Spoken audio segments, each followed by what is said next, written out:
Hello everyone and welcome back to our new video. Well, you signed up for a race, put in Garmin Connect and unlock the race specific training.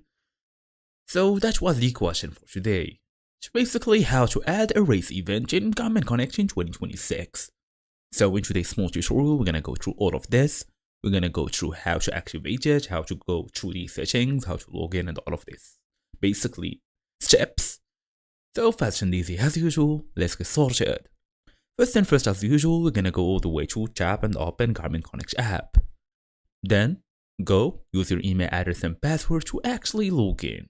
Then we're gonna go all the way again to tap on more. Now go all the way to training and planning. Here is basically the third option.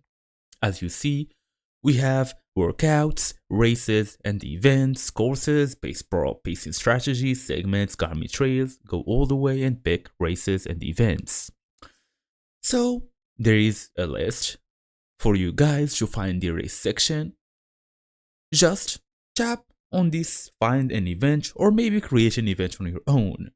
Then add your race. You have two options then.